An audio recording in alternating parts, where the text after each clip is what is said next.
Ce qu'a rapporté Al-Mayadeen, qui s'appuie sur une source iranienne, c'est que les États-Unis ont fait une concession à l'Iran concernant la fermeture de la route sud dans le détroit d'Ormuz. Selon cette information, l'Iran a rejeté la dernière proposition en insistant sur le fait que le détroit d'Ormuz ne rouvrira pas tant que la guerre ne sera pas terminée. Quelle est votre lecture des messages en cours, peut-être des échanges entre les deux parties?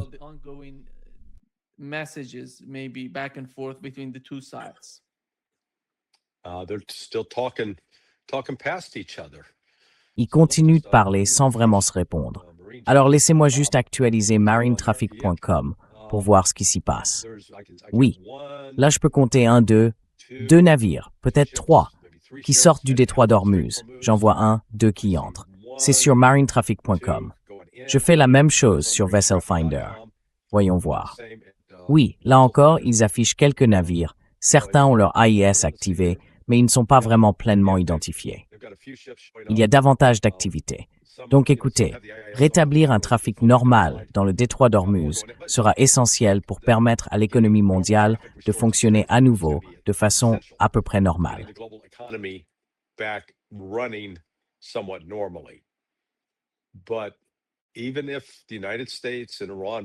Mais même si les États-Unis et l'Iran parviennent à un accord aujourd'hui ou demain, ce n'est pas comme actionner un interrupteur et voir la lumière s'allumer d'un coup. Il faudra du temps pour, vous savez, d'abord évaluer les dégâts. Quelle est l'ampleur des dommages causés aux terminaux pétroliers, au Koweït, à Bahreïn, en Arabie Saoudite, au Qatar et à Oman, ou plutôt pas Oman, aux Émirats Arabes Unis? Quels dommages ont été causés au terminal de GNL de Ras Laffan, au Qatar? Apparemment, les dégâts y sont assez graves et il ne pourra sans doute pas être remplacé avant 2 à 3 ans. Et qu'en est-il de la production d'urée et de soufre? Là encore, ce sont des sous-produits du pétrole à forte teneur en soufre.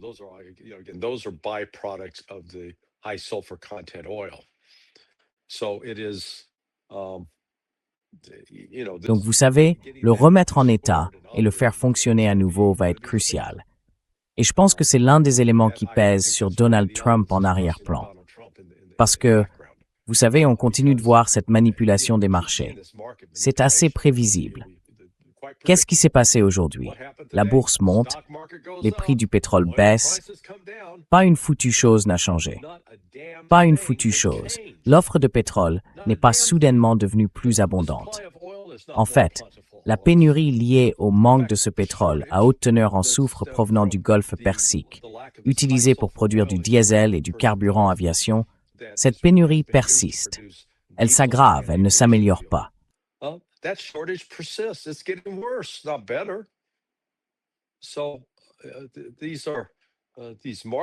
Ces manipulations de marché sont donc complètement déconnectées de la réalité. Je pense que c'est un des facteurs qui, en coulisses, pousse Trump à chercher une porte de sortie. L'autre réalité, qu'il continue d'essayer de nier, c'est la grave pénurie de missiles guidés de précision, aussi bien pour la défense aérienne que pour les opérations offensives, dont les États-Unis disposent en quantité limitée. Ils peuvent dire, par exemple, suivons l'évaluation du CSIS d'il y a 1 ou 2 semaines, selon laquelle les États-Unis ont encore 2000 Tomahawk. Les gens se disent, c'est déjà pas mal. En réalité, non, parce que ces 2000 Tomahawk sont répartis dans l'ensemble du département de la Défense.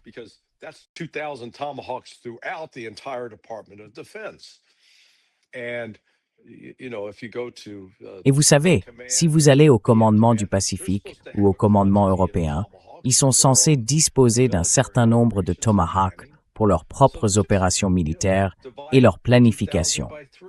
Donc vous savez, divisez simplement 2000 par 3. D'un coup, vous vous retrouvez avec 750 Tomahawk par commandement. Ça paraît beaucoup, jusqu'à ce qu'on réalise que le CENTCOM, pendant les 4 premières semaines des attaques en Iran, en a utilisé 850. Alors disons simplement qu'ils décident de se relancer dans une autre opération à grande échelle contre l'Iran. Ils épuiseraient complètement leur stock de missiles Tomahawk en 3 semaines. Donc voilà, les États-Unis doivent faire face à de vraies réalités logistiques qu'on ne peut pas simplement faire disparaître par la volonté. They can't be just wished away.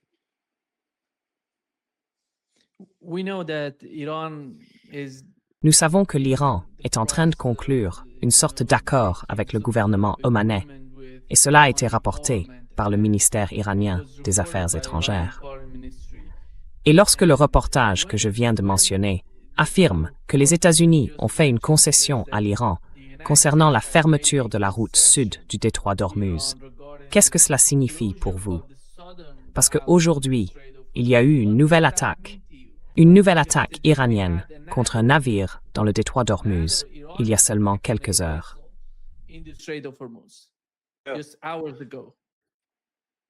Yeah, no, I have no idea what it means. Non, je n'ai aucune idée de ce que ça signifie. Est-ce que ça veut dire que le détroit d'Ormuz est désormais ouvert au trafic commercial normal? Absolument pas. Donc, vous savez, je pense qu'on va continuer à recevoir ces informations selon lesquelles les États-Unis seraient proches d'un accord. Non, ils ne sont pas proches d'un accord. Ça va et ça vient. La réalité, c'est que l'Iran a les cartes en main. Et l'Iran est actuellement dans une position très forte pour dicter l'issue, vous savez, la fin de cette guerre. Reste à voir si, à un moment donné, les États-Unis vont devoir céder, parce qu'ils ne peuvent pas. Ce serait une chose de dire « D'accord, nous avons une solution militaire ». Eh bien non, nous n'avons pas de solution militaire. Ou du moins, pas une solution dont le coût soit acceptable pour les États-Unis. Ce serait extrêmement coûteux, tant en perte de navires, d'avions que de personnel. Both in loss of ships, loss of aircraft, and loss of personnel. And then, as we discussed yesterday, Et puis, vous savez, comme nous en avons parlé hier, je crois, brièvement avec vous, j'ai reçu une correction de la mer en colère. Donc, vous savez, j'ai parlé de la pénurie de nourriture à laquelle font face les marins et les marines à bord de ces navires. Maintenant, j'ai les faits exacts. La mère qui m'a écrit, son fils est marin à bord de l'USS Tripoli. Et elle a dit que même une partie de la viande livrée à bord portait l'étiquette « impropre à la consommation humaine ». Et à en juger par ce que j'ai vu sur les photos, je ne pouvais absolument pas contester ça. Ça avait l'air immonde. Bon Dieu. Alors vous savez, quand on a tout un groupe de jeunes soldats, de marins, de marines, ils veulent manger. Et ce qui revient souvent, c'est que beaucoup de gens perdent énormément de poids parce qu'ils ne sont pas nourris correctement.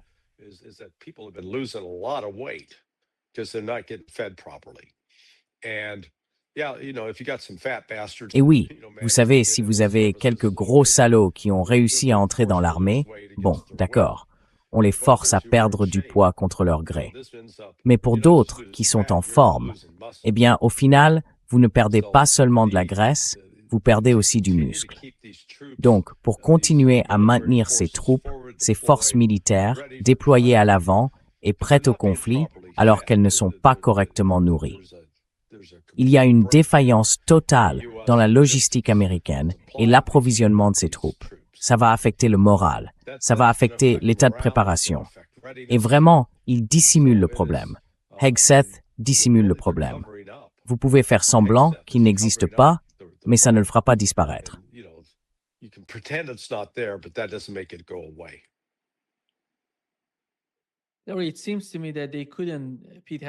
Il me semble que Pete Hegseth et ses équipes n'ont pas réussi à convaincre les forces américaines que c'est leur guerre, que c'est la guerre qu'elles doivent mener, qu'elles doivent gagner.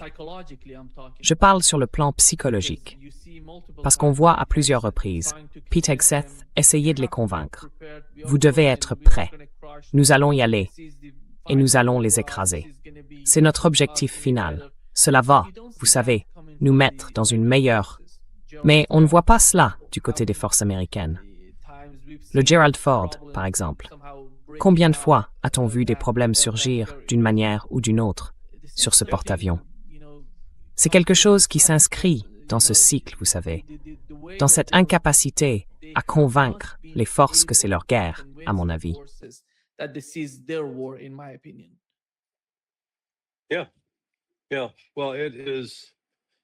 Oui, oui. Eh bien, c'est que nous n'avons pas d'objectif clair, vous savez. Et je vais résumer ça. Je vais le dire très simplement, du point de vue d'un instructeur au maniement des armes à feu. Quand on apprend aux gens à utiliser un pistolet pour se défendre, c'est vraiment contre-intuitif. D'un côté, on leur apprend à être prêt à tirer sur quelqu'un et à le tuer. Mais de l'autre, la leçon essentielle, c'est que c'est la toute dernière chose qu'on puisse vouloir faire.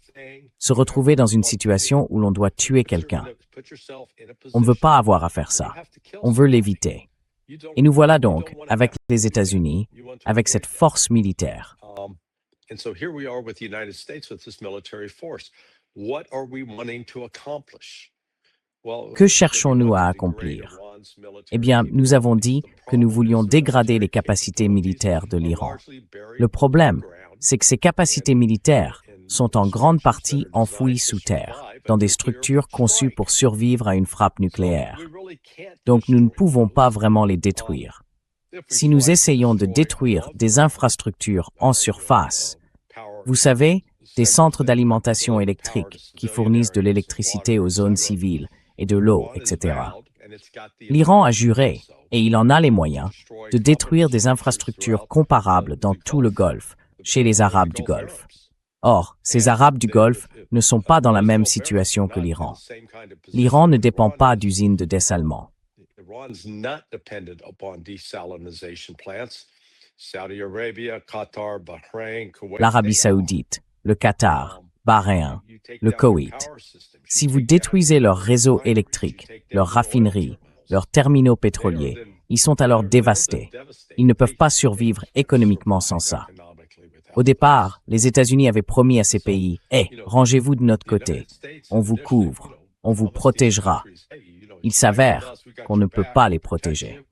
Et ces pays commencent maintenant à regarder autour d'eux et à se dire « Je ne suis pas sûr que ce soit une si bonne relation. » Je veux dire, être dans cette relation avec les États-Unis est franchement problématique.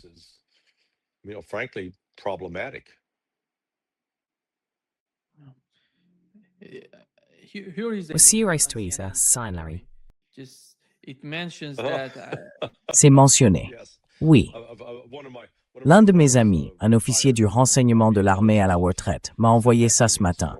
Il allait essayer de vérifier si c'était exact ou non, parce qu'il disait « Bon Dieu, c'est ridicule ».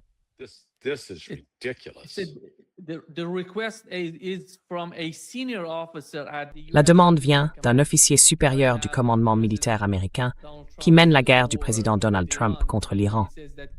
Il dit que c'est arrivé sous la forme d'un email disant « Nous avons besoin d'idées venant des gens, venant des forces, et nous recherchons des moyens nouveaux, créatifs et non conventionnels de faire pression sur l'Iran et de le punir. » Et il demande, vous savez, comment ils peuvent croire en cette direction militaire quand ils voient ce genre de demande venant de...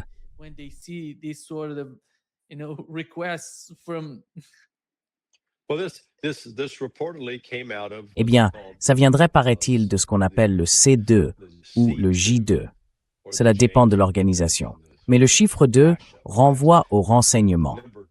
Donc cela pourrait venir du chef de la section renseignement du CENTCOM, le commandement central. Mais vous savez, si c'est vrai, très bien, nous sommes preneurs de toute idée, de tout ce que nous pourrions faire de plus. C'est le commandement central. Larry, vous avez raison. C'est le commandement central. Bien sûr que j'ai raison. Bon sang, joyeux Noël. Vous croyez que je ne sais pas de quoi je parle? Oui, enfin, vous savez, c'est le commandement central. Il est basé à la base aérienne MacDill. Et, vous savez, toute cette section, le bureau du renseignement, je crois que c'est un colonel qui dirige le J2. Ça pourrait être un général, une étoile.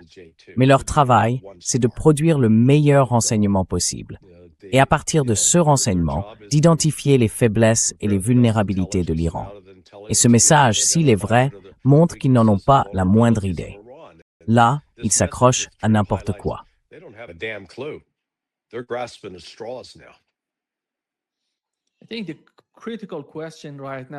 Je pense que la question cruciale à ce stade, à la lecture de cet article, c'est la suivante.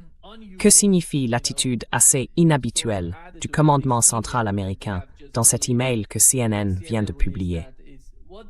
Qu'est-ce que cela révèle de l'état actuel de la planification militaire? Est-ce le signe d'un manque d'options viables ou d'une véritable volonté d'encourager l'innovation à tous les échelons?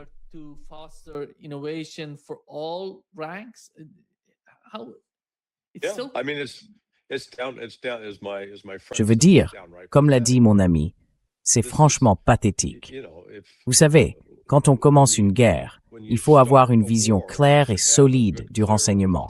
À quoi sommes-nous confrontés? Quelles sont les menaces? Comment l'Iran peut-il réagir? Il faut répondre à beaucoup de questions. Et dans ce cas, apparemment, ils n'avaient pas ces réponses. Et maintenant, ils essayent désespérément de comprendre ce qu'ils peuvent faire. Comment mettre la pression sur l'Iran?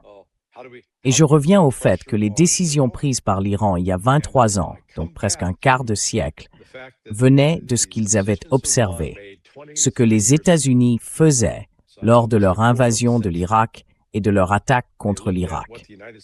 Ils ont compris qu'ils ne pouvaient pas garder leurs forces en surface. Elles devenaient alors vulnérables aux attaques.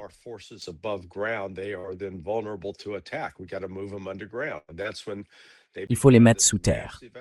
Et c'est à ce moment-là qu'ils ont lancé cet effort massif pour créer toutes ces villes souterraines, ces zones de stockage souterraines, ces usines souterraines.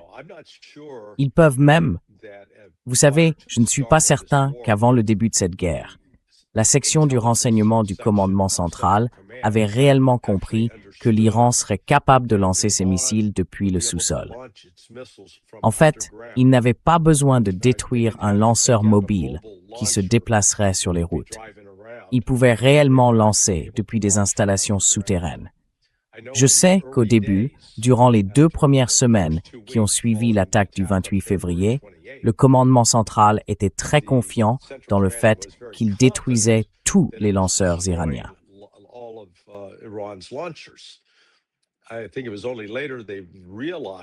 Je pense que ce n'est que plus tard qu'ils ont réalisé ou compris que ces lanceurs, ce qui détruisait, c'était des leurres. C'était pas de vrais lanceurs. C'était des leurres. Et ces leurres étaient conçus pour absorber les armes américaines, vous savez, pour forcer les États-Unis à tirer dessus. Et ensuite, on fait exploser quelque chose qui en réalité ne veut rien dire. Pendant ce temps, la véritable capacité était maintenue sous terre. Donc, quoi que fassent les États-Unis pour neutraliser des cibles de bombardement, des lanceurs, et ainsi de suite, en Iran, les Iraniens ont montré qu'ils s'en remettent très vite et qu'ils peuvent continuer à tirer. Et aujourd'hui, les États-Unis, les systèmes de défense aérienne en place, capables de les contrer.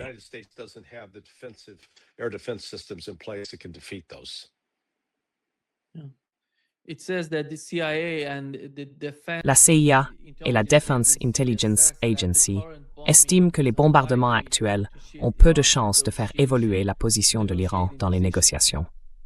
C'est leur évaluation. C'est pour cela qu'elles demandent de nouvelles idées, innovantes, sur la poursuite de la guerre. Je ne suis pas sûr qu'ils aient réellement une option viable pour poursuivre cette guerre, Larry. Et dans le cas du détroit d'Ormuz, il semble que l'administration Trump en arrive, d'une certaine manière, au constat qu'il n'y a pas de solution militaire pour le détroit, qui est aujourd'hui au cœur du conflit.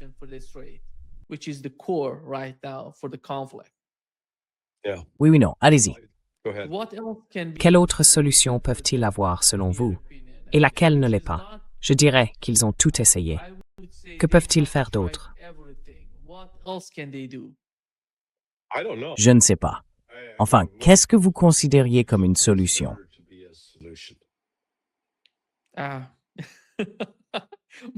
solution ne va pas plaire à Donald Trump. Non, il faut s'en aller. S'en aller. Exactement. Ce n'est pas comme si on pouvait rester là à dire qu'il existe une solution militaire. Vous savez, je sais que beaucoup d'Américains n'aiment pas l'entendre. Et ils diront, « Oh, il doit bien y avoir quelque chose qu'on puisse encore faire. » Oui, essayons d'envoyer une force navale dans le détroit d'Ormuz, d'utiliser les capacités offensives des destroyers pour tenter de neutraliser des cibles terrestres, des lanceurs du côté iranien. Mais ces navires seraient alors vulnérables aux frappes de torpilles, de drones sous-marins, de drones de surface, de drones aériens, de missiles balistiques à courte portée et de missiles de croisière. Short-range ballistic missiles and cruise missiles. So, those ships would be, they'd take damage. Donc vous savez, ces navires subiraient des dégâts et inévitablement, il y aurait des pertes humaines. Donc vous savez, ce n'est pas une solution. À ce stade, ce serait différent si l'on pouvait soutenir que les États-Unis doivent absolument essayer X, Y et Z pour amener l'Iran à se conformer. L'Iran ne se conformera pas, d'accord? L'Iran est donc en position de force. Et oui, il a des problèmes économiques. Oui, il connaît certaines pénuries, etc. Mais je dirais que l'Iran est en réalité dans une position plus forte aujourd'hui qu'il ne l'était il y a un an. Et en plus, il a prouvé qu'il pouvait résister à toute la puissance des États-Unis. It can withstand the full might of the United States.